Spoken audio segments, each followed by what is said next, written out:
Now, we've got an interesting topic for the next one, which Ooh. is Guy Pearce Oops.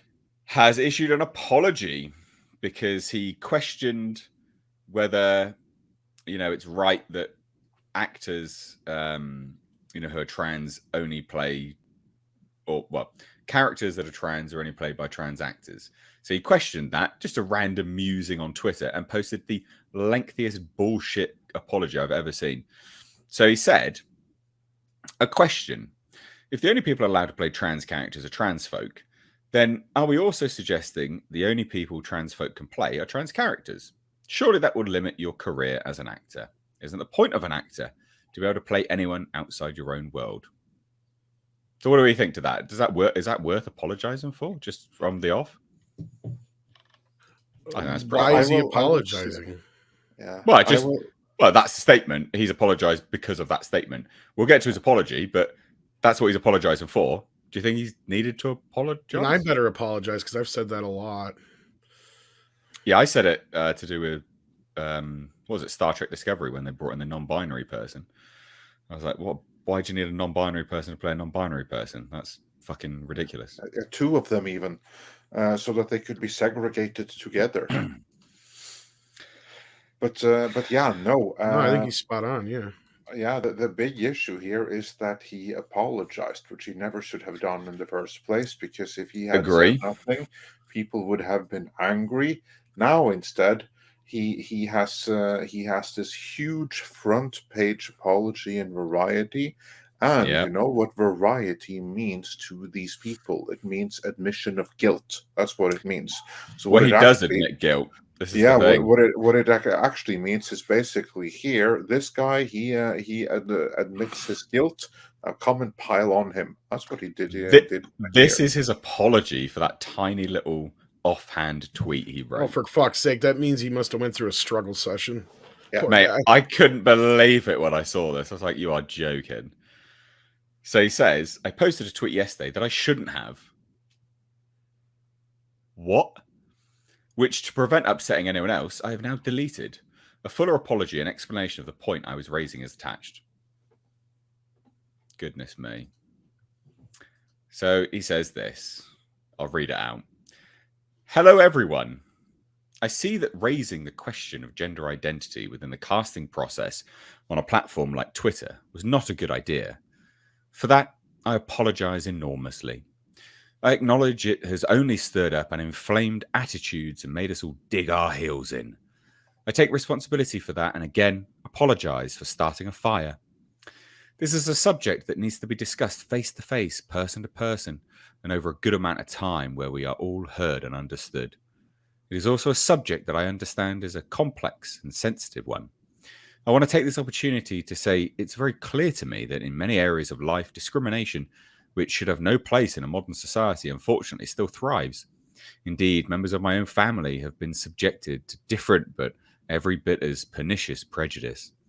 I understand how my question, asking if trans actors are the only ones allowed to play trans roles, then are we also suggesting trans actors are therefore only allowed to play trans characters, is insensitive? No, it's not. The point I wanted to raise was one about defending the definition of acting and nothing more. Throwing the subject onto one minority group in particular was unnecessary, especially from a man like me with a full house of privilege. I'm in no position to complain about fairness, at least not my own behalf. I raised the question because 30 years now I've had many people ask me since doing Priscilla, don't you think gay people should have played those roles? And now many similar discussions are occurring about trans actors and trans roles. It has led me to reflect even more about acting as an art form and its place in the world. Our industry is already a cesspool of politics, bums on seats, funding, nepotism, and favoritism. It's clear a great many minority communities are underrepresented on screen, and that so too are actors from those communities. But I don't believe artists should have to announce their personal identity, sexual preference, political stance, disability, religious beliefs, etc. to attain work. I believe that to suggest acting can only come from our own lived experience annihilates our imagination. I wouldn't want that restriction placed on a minority actor or any actor for that matter, myself included. What I will say, though, If I'm going to play miles outside myself, it better be good. And on that metric, I have always been willing to be judged, as I would hope the actor with lived experience is. None of this is straightforward, but I do believe the artistic community must discuss and develop this within itself. Yes, even if that involves a little shouting.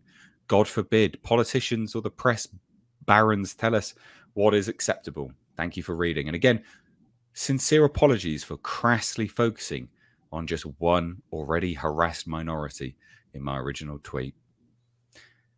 What a bitch. What a bitch. He's right about a lot of stuff that he's saying in there, but it's a bitch move apologizing. It wasn't necessary. He didn't say anything nasty. There was nothing insensitive. The fact that he's apologized for it is an admission of guilt. It's a bitch move. It's kowtowing to the mob. You didn't need to do an apology. You just could have said, I didn't mean it like that. This is what I meant. You didn't need to say apology. You didn't need to start with all this nonsense, because his points that he's raising here amongst the nonsense is a valid one. But it's also pathetic that he's sitting there going, our industry is a cesspool of politics. You've literally just propped up those politics by apologizing. You absolute bitch. And I like him, but also, like, your question's a right one, and it's based around your own experience because you played a gay character and people are asking you, should you have done it? So it's just, for fuck's sake, I don't know. It makes me really annoyed when I see stuff like this because it's just so pathetic and pointless. Yeah, Tom is right. He must have. Yeah. Well, Culture, go first, but yeah. I was just going to say, like, real quick that, yeah, Tom is right. He must have been subjected to a mini struggle session, and he was threatened with an even bigger one unless he did this. And now, when he's done it, now is when he's going to be tainted as a transphobe for forever going forward. Culture, take it away.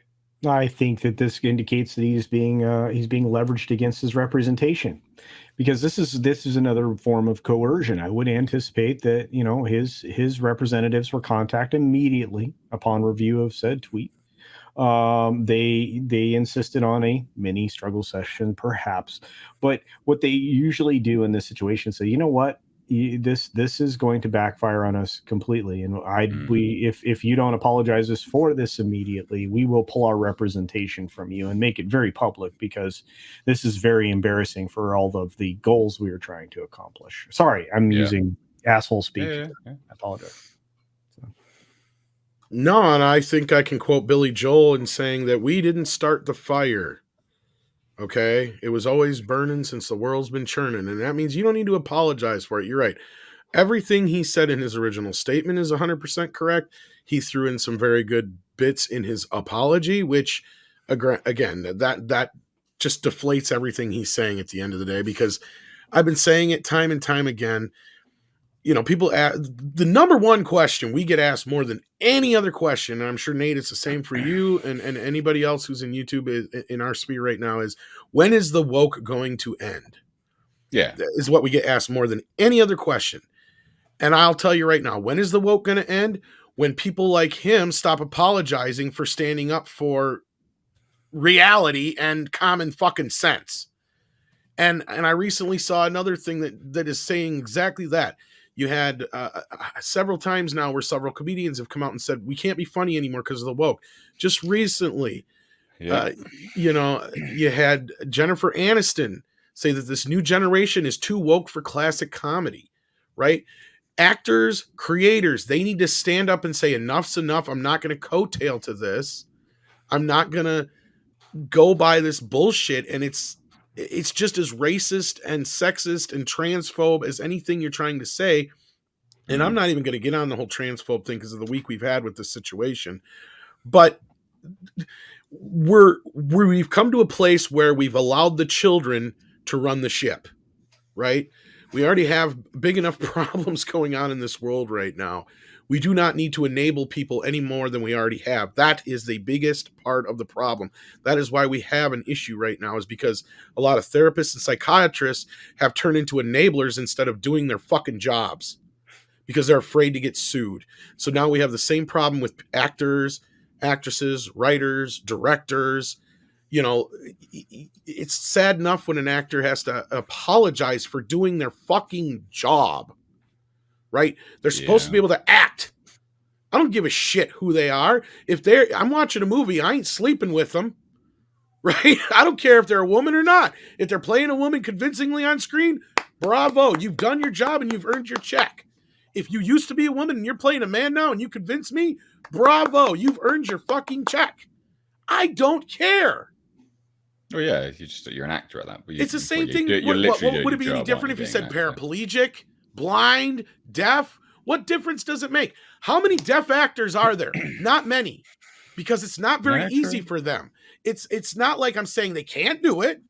It's a struggle, though. Same thing with a paraplegic actor. What kind of life are they going to have where they get a role once every 3 years? Yeah. Like, that's the thing you got to realize, is that it's not, I'm not saying that these people can't try to do these things. Go ahead, try it. We've had several successful actors who are deaf, for instance. That's not a problem. Same thing with blind. Same thing with any other kind of problem that you have that may be, either born or brought on later in life. But to sit here and pretend that somebody who is literally an actor, it's in the fucking title, act, doesn't necessarily mean you have to be any of these things. And he's right. And this is what I said about the whole Gina Carano thing with the whole pronouns in your bio bullshit. These actors should not have to come out and tell me anything about what they want, who they are, or anything like that. I just want to see them play the role. This is my problem I have with Henry Cavill now. So this is completely unrelated to this stuff, but it's the same point. He has become such a hot topic in the news anymore. I can never see him as Superman again. All I'll ever see is when he comes on screen is I'll see Henry Cavill as Superman, not Superman. So in that sense, they've ruined that for me. It ruins the whole idea of this idea that I love actors who can just dive into roles, right? So you're trying to say that Daniel Day-Lewis couldn't play a trans person? I guarantee you he'd play one of the best trans people you ever fucking saw. Because he's a great fucking actor. That's why. No. Sorry. Wow. But you are right. You are right. Andre, you got anything further to add to that? I think Tom's eloquently put it all, rather crassly, but eloquently. However crassly, Tom actually put it really, really well. Absolutely and did. We have some great performances, which right now are unacceptable by Hollywood standards, and some of them are very, very recent even. I mean, let's go no further than back to 2018's remake of Suspiria, which, by the way, is a great, great remake of an otherwise great movie, and it did not deserve to flop like it did. But in that movie, Tilda Swinton, surprisingly, plays 2 roles. It was only announced that she plays one, which is obviously her, but she plays another role as well, which was unannounced because they used like a different pseudonym, but it's an old dude that she's playing. And if you don't know, you're just going to see there's something weird about this old dude. But it's actually Tilda Swinton. And to me, that's actually brilliant. It adds like a different layer to the movie. But today you couldn't do that, although you could 5 years ago. Now you place such restrictions that you are taking away what it means to be an actor. Yeah, I agree. Yeah, like it's literally you must have lived this or experienced this. It's the same. It's the same principle of like you can't write it's the same. Like writers are given exactly the same thing. You can't write this story about like Black people, for instance, or gay people, unless you are that. It's like, no, you can. You absolutely can. It's the same principle. Like you don't have to be those things to act those things. As an actor, a writer just writes. If they're a good writer, they can write a story about anything. Same as an actor. They're a good actor. They can act anything. It's fine. Absolutely ludicrous. So yeah, Pearce, he had the right point, and he didn't say anything wrong. And it's a shame he apologized. Apologizing. Yeah.